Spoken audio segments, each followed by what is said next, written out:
of course, there are Wall Street escorts, women that give wealthy men a good time. And one individual escort decided to write about her experiences on BuzzFeed. And I found it really fascinating because she kind of delves into the personality of the average Wall Street employee. Wall Street executive. And, first of all, let's talk a little bit about her thoughts on being an escort, because, of course, she did it because she needed money at the time. She thought this was an interesting, unique way to do it. Here's what she says. About the Wall Street employees, she says they want to talk a lot more than you think. They want to vent about their kids, private schools, their bosses, their bonus talks. They want to vent about their bonus talks. Yeah, like, oh man, I only got like 1.5 million when I was expecting 1.75 million. Anyway, let me give you some of that bonus money to have sex with me, otherwise you wouldn't do it. Well, thanks God that we're giving them those bonuses, or they get those bonuses, So they can use them for hookers. It's job creation, though, isn't it? Well, in some of those cases, it might literally be trickle-down economics. Oh, Jesus Christ. All right. Let me finish the quote. Bonus talks, their friend beating them at squash. I didn't even know. How unbearable are these guys? I know. I do declare, the chap down the street really has bested me again in the squash. Anyway, if you wouldn't mind, I would prefer using your breasts in this case. to finish off, you know what I mean. Okay, anyway, so, look at these guys, for Christ's sake, keep it going.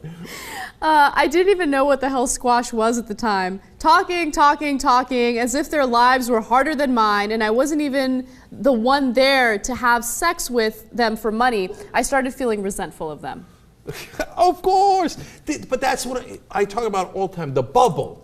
Like everybody lives in a bubble. Like we live in a bubble here. And I was talking to Steve-O about how everybody here is mad at Obama for that fiscal cliff deal, and the rest of the world, they're like, oh, what a champion Obama was for getting the Republicans to bend on raising taxes, etc. In the bubble of Wall Street, that guy's the victim. He's always the victim. Oh, poor me. My bonus was gigantic but not gargantuan. And I do declare I lost in squash the other week. He doesn't think for a second, I'm talking to a hooker who has to have sex with me for money.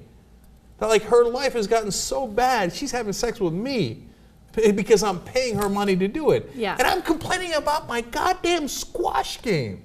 Yeah. But what is squash? It's like racquetball, but for like rich folks or something. They call it squash. I don't know. I don't play it. Okay. All right. Yeah. Of course, there are escorts who make that decision because they want the thrill of it. Remember, we had that discussion about a former Olympian who did it because she liked the thrill. But in this particular case, she's a 28-year-old. She didn't want to be an escort, but she was in New York and she needed it. Yeah. It doesn't matter because you should think, hey, maybe she was in a tight spot. Maybe she loves having sex for money. But it's also entirely possible she really, really needed the money. Right. And this is not the person I should be complaining about my gigantic bonus to. Right, exactly. Anyway, she continues to write, they have big egos and are big babies. If I made any sign they weren't the best lover or that their dick wasn't the biggest dick I'd have ever seen, they started asking all these questions and putting me down like, oh, well, you've just seen more cock than normal nice girl, more than a normal nice girl would. Oh. Who's having this conversation with a hooker?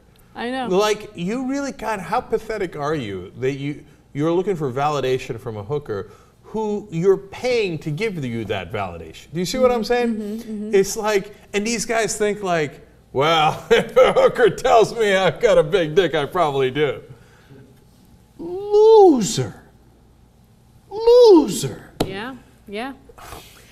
This is my favorite part of her blog. She says, one guy who said he was a bigwig at a global investment bank came in his pants when I started undoing his belt. It was so awkward. He had been talking up how good he was in bed in the cab ride to the hotel from dinner, and when that happened, he freaked out. That never happens. You must have done something to me.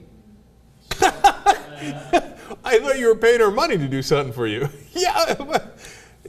Here's the guys who are always bragging. Yes. You know how this is.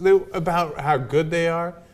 They obviously think they're not that good. That's why they keep talking about it. Like, I've never talked about it in my life. Yeah. And especially, can you imagine to a hooker? Like, why? Why would you bother? You already paid her for the sex. I never understood that, right? Yeah, for guys who pay for sex, like, why do you have to convince her any further? Like, oh, I'm going to be really good to you. Like, if I was paying for a hooker, I'd be like, I'm not going to care about how you feel at all because I paid for this. Yeah. Okay, do you see what I'm saying? It's like I wouldn't be under the delusion that she's going to love it. Right. Like, oh, man, I'm paying her, but secretly she wants to do it anyway. No, she doesn't. That's why you had to pay her. It's by definition. Is that a way of making the guy feel better about himself? Like, oh, yeah, she's in a bad position and she's looking for the money, but she's going to enjoy having sex with me because I'm different. No, the guy thinks he's not that good at it. So what he's paying for is not necessarily the sex, it's the validation. So that she can say to him, oh, baby, it is so big. It is the biggest one I have ever been with. And my God, you lasted 2.5 minutes. That is probably a world record.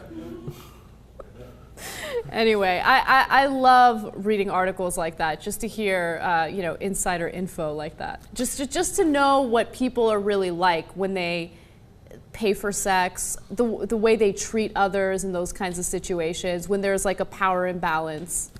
Yeah, and look, I'm not hating on guys who've gone to hookers, man. Look, you need sex, you want to do it, she wants the money, etc. I get it, we're in favor of that transaction being legal, etc. So I'm not hating on all of you. Just know what's happening, right? And in fact, maybe I'm the dick, right?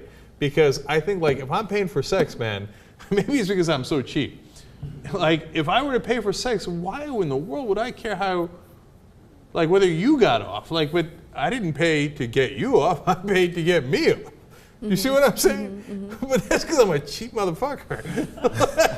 like if you were paying me, then I'd go to work. Put on the gloves, dive in. You see what I'm saying? But you ain't paying me. I'm trying to figure out what other industry, what other service could this work in? Like, you go to a restaurant, you'd be like, oh, you're loving cooking that food for me, aren't you? Oh, it's awesome. Oh, I love that. I think that's hilarious. I'm gonna eat this motherfucking food, but you're gonna love making it. Yeah. Oh, you love cleaning that room, don't you? Oh yeah. Clean up that couch. Oh yeah, bathrooms next. You love doing that for me, don't you? Okay. Oh my God. No, you paid me, dude. I don't know. Do I have to love it?